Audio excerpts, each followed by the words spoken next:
আসসালামু আলাইকুম, welcome back to my YouTube channel smart English care. সুপ্রিয় চাকরি প্রত্যাশী ভাই বোনেরা, আশা করি সবাই ভালো আছেন। আজকে আপনাদের সাথে আলোচনা করব অর্থ মন্ত্রণালয়ের অধীনে আর্থিক প্রতিষ্ঠান বিভাগ লিখিত প্রশ্ন নিয়ে। আর যারা এই মুহূর্তে আমার ভিডিওটি দেখছেন, অবশ্যই আমার চ্যানেলটিকে সাবস্ক্রাইব করে রাখুন। নতুন নতুন ভিডিও পেতে বেল আইকনে ক্লিক করে রাখুন। তাহলে কথা না বাড়িয়ে আমরা সরাসরি চলে যাব মূল আলোচনায়। এখানে প্রথমে হচ্ছে একটি টিকা, এটি দেখতেই পাচ্ছেন, গল্প 2041। এরপর হচ্ছে আপনাদের রয়েছে দুইতে সন্ধি বিচ্ছেদ করুন, শাকারি শাকযোগ আরি। তারপর হচ্ছে আপনার দুধ ছাই, দুর্যোগ ছাই। তারপর 3 রয়েছে আপনাদের সমাস, অকাতর নয়কাতর নয় তৎপুরুষ সমাস। তারপর উশৃঙ্খল শৃঙ্খলাকে অতিক্রান্ত অব্যয়ভাব সমাস। প্রবচন প্রকৃষ্ট রূপ বচন, এটা হচ্ছে আপনার প্রাদি সমাস। বিচিত্র কর্মজার বুড়োবিয় সমাস। এরপর 4 রয়েছে বাক্য সংক্ষেপ করুন। ফল পাকলে যে গাছ মারা যায়, ঔষধি যে ক্রমাগত রোদন করছে রোদমান, ইন্দ্রিয়কে জয় করেছে যে জিতেন্দ্রিয়, সকলের জন্য প্রযোজ্য সর্বজনীন। 5 বলছে শুদ্ধভাবে লিখুন।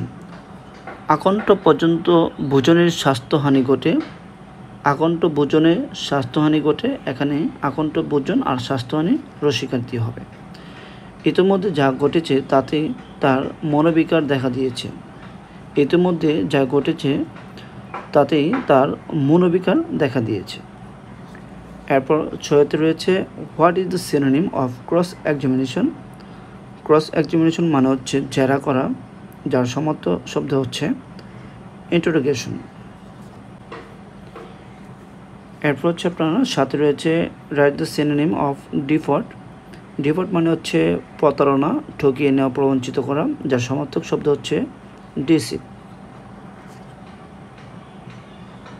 এরপরে 8 রয়েছে fill in the blank with right preposition. He died dash cholera. যদি রোগে মারা যায়, অবশ্যই সেখানে প্রিপোজিশন আমরা অফ ব্যবহার করব, ডি নাম্বার উত্তর। ঠিক আছে। তারপর হচ্ছে 9তে বলছে complete with right adjective. She is older than her brother. প্রশ্নে যদি দেন থাকে তখন অবশ্যই এটা কম্পারেটিভ ডিগ্রিতে আমরা লিখতে হবে। 10 নম্বর হচ্ছে write down the present, past and past participle of read. এই রিড ভার্বের present form, past form, past participle form আমাদের লিখতে হবে। তো প্রেজেন্ট হচ্ছে রিড, পাস্ট হচ্ছে রিড, পাস্ট পার্টিসিপল হচ্ছে রিড। তারপর হচ্ছে 11 find out the subject object and verb of the following sentence. We play football. এখানে উইটা হচ্ছে সাবজেক্ট, অবজেক্ট হচ্ছে ফুটবল, প্লে হচ্ছে ভার্ব। ভারতে বলছে write down the noun of following verbs. Pour এর নাউন হচ্ছে প্রপার্টি, সান এর নাউন হচ্ছে দ্য সান।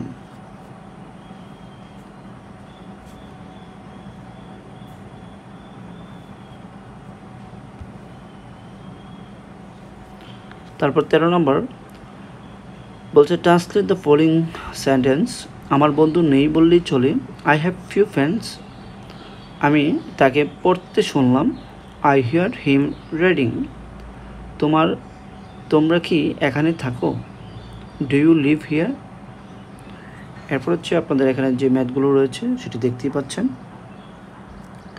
এরপরের অংশে চলে যাই আমরা। এরপর হচ্ছে 16 নম্বর প্রশ্ন, বঙ্গবন্ধু স্যাটেলাইট পরিচালনা করে কোন প্রতিষ্ঠান? Bangladesh communication satellite company limited. আর এই বঙ্গবন্ধু স্যাটেলাইটের বর্তমান নাম হচ্ছে বাংলাদেশ স্যাটেলাইট 1। তারপর হচ্ছে 17 10 এর পুনরূপ কি? Tax pairs identification number. 18 GDP এর পুনরূপ কি? Gross domestic product. 19 আন্তর্জাতিক মাতৃভাষা দিবস বিশ্বব্যাপী কত তারিখে পালন করা হয়? 21শে ফেব্রুয়ারি। 20 বাংলাদেশের প্রথম সরকার গঠিত হয়েছিল কত তারিখ বা কোথায়? 10ই এপ্রিল 1971 মেহেরপুর জেলা বৈদ্যনাথ তলার প্রথম অস্থায়ী সরকার গঠিত হয়। 21 শেষের কবিতা কী ধরনের রচনা? শেষের কবিতা উপন্যাসটি লিখেছেন রবীন্দ্রনাথ ঠাকুর, এটি হচ্ছে একটি উপন্যাস। 22 নির্মীয়মান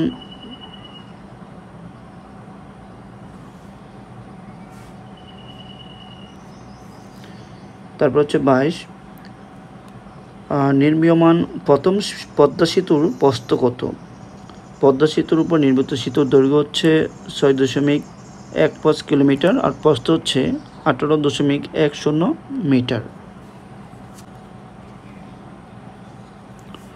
তারপর 23 বাংলাদেশের সংবিধানে কততম তফসিলে ঐতিহাসিক 7 মার্চ ভাষণ অন্তর্ভুক্ত করা হয়?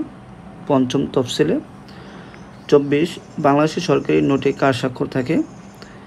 1, 2 এবং 5 টাকা নোটে, ব্যাংক নোট নয়, এই 3টি নোটে অর্থ সচিবের স্বাক্ষর থাকে আর বাকি নোটগুলোতে হচ্ছে ব্যাংক নোট, নোটগুলোতে গভর্নরের স্বাক্ষর থাকে। 25 মুক্তিযুদ্ধ ভিত্তিক চলচ্চিত্র 71-এর যিশু এর পরিচালকের নাম কি? 71-এর যিশু পরিচালকের নাম হচ্ছে নাসিরুদ্দিন ইউসুফ বাচ্চু। এই চলচ্চিত্রটি 1993 সালে নির্মিত হয়। আশা করি এই ভিডিওটি আপনাদের ভালো লেগেছে। অবশ্যই আমার চ্যানেলটিকে সাবস্ক্রাইব করে রাখুন, নতুন নতুন ভিডিও পেতে বেল আইকনে ক্লিক করে রাখুন। দেখা হবে আগামী কোনো পর্বে, সেই অবধি ভালো থাকেন। আল্লাহ হাফিজ।